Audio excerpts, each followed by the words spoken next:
Question है a rolling wheel of mass 12 kg is on a incline plate at a position P and connected to a mass of 3 kg through a string of fixed length and pulley as shown in the figure. Consider PR as a friction free surface. यहाँ पे कोई friction नहीं है. The velocity of center of mass of the wheel when it reaches at bottom Q of the inclined plane PQ. जब ये यहाँ पे पहुँच जाएगा तो इसके सेंटर ऑफ मास की वेलोसिटी बतानी है क्या होगी. यानी कि फाइनली जो सिचुएशन है वो कुछ इस तरीके से होगी.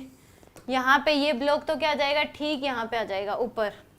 ये ब्लॉक क्या आ जाएगा यहाँ पे, ठीक यहाँ पे आ जाएगा. और ये व्हील यहाँ पे होगा. ये व्हील तो यहाँ पे होगा और ये ब्लॉक ठीक ऊपर आ जाएगा भाई. इसमें इस केस में ब्लॉक ठीक ऊपर आ जाएगा. जस्ट बनाने में ऐसा है, ये ब्लॉक ठीक यहाँ पे ऊपर होगा.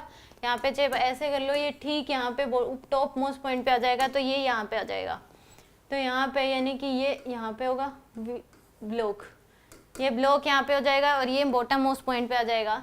तो इसके जो ब्लॉक की जो वेलोसिटी होगी वही क्या होगी, इसके सेंटर ऑफ मास की भी वेलोसिटी होगी. ये दोनों जो हैं ये इससे ऐसे खींच रहा था तो इसकी जो वेलोसिटी होगी सेंटर ऑफ मास के पास, इसके पास भी वही वेलोसिटी होगी. साथ में ये क्या हो जाएगा, ओमेगा से रोटेट भी करेगा. तो यहाँ पे इसके साथ क्योंकि एक ही रस्सी के साथ बंधे हुए हैं, टेंशन इसमें क्या है, सेम ही है. तो यहाँ पे इसके पास जो वेलोसिटी होगी इसके पास भी वही होगी. सेम रस्सी के साथ ये बंधे हुए हैं स्ट्रिंग के साथ. तो इसके सेंटर मास के पास वेलोसिटी वही इसके पास भी होगी. तो इनिशियल सिचुएशन तो ये है और फाइनल सिचुएशन ये है आपके पास.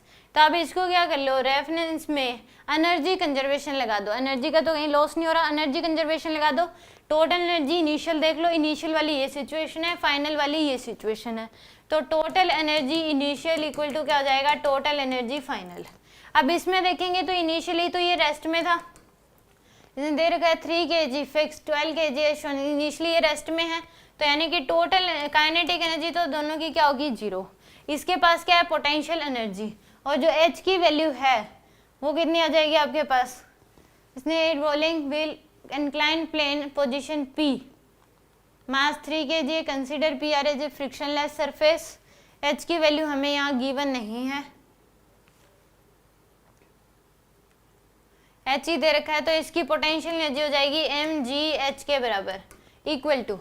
अब फाइनल सिचुएशन ये है, इसके पास एनर्जी भी है, काइनेटिक एनर्जी और पोटेंशियल एनर्जी भी. तो half M V square plus potential energy mgh. यहाँ पे ये जो मास है ये व्हील का मास है, कैपिटल M लिख लो. प्लस में ये तो इसकी है, फाइनली इसकी अगर लिखोगे तो half M V square plus में इसकी जो rolling rotational kinetic energy half I omega square. और v इक्वल टू क्या होगा इस केस में, r ओमेगा. तो यहाँ पे टोटल एनर्जी लिख रहे हैं. तो mgh मास कितना है, ये जो लिखे इसके लिखे है तो 12 क्या जाएगा, 12gh इक्वल टू हाफ मास है इस केस में, ये लिख रहे थे हम ब्लॉक का. तो 3v स्क्वायर प्लस में मास 3gh प्लस में हाफ m की वैल्यू 12v स्क्वायर प्लस में हाफ. अब यहाँ पे आई की वैल्यू, व्हील को तो वैसे हम क्या मानते हैं, डिस्क मानते हैं. बट इस क्वेश्चन का जो आंसर आएगा इसको, क्योंकि इसमें या तो व्हील दे दिया तो या तो व्हील दे दिया तो हम डिस्क ही मानते हैं. बहुत सारे क्वेश्चन जितने भी हैं सब में डिस्क ही मानते हैं. बट इस क्वेश्चन में व्हील को रिंग मान रखा है. क्या मान रखा है, रिंग. तभी इसका आंसर आ रहा है.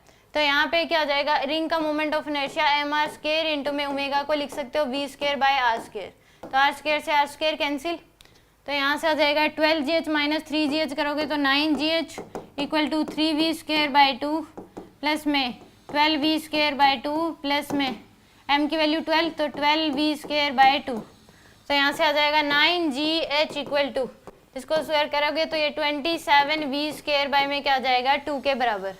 अब यहाँ से 9gh इंटू में 2 डिवाइड बाई में 27 इक्वल टू v स्क्वायर. तो आ जाएगा आपके पास 3. तो 2gh by 3 equal to v square. तो v की वैल्यू आ जाएगी √2 बाई 3gh. पर इसने भी रखा 1/2 बाहर ले रखा है. एक काम करो 4 से मल्टीप्लाई डिवाइड कर दो. तो इस 4 को तो बाहर ले लो, आ जाएगा 1/2 √8gh बाई में 3. तो यहाँ से x की वैल्यू जो है x इक्वल टू क्या है 8/3. तो अप्रोक्सीमेट जो आंसर आएगा वो कितना आएगा इसका 3 के बराबर. x की वैल्यू क्या आ जाएगी यहाँ पे 3 आ जाएगी.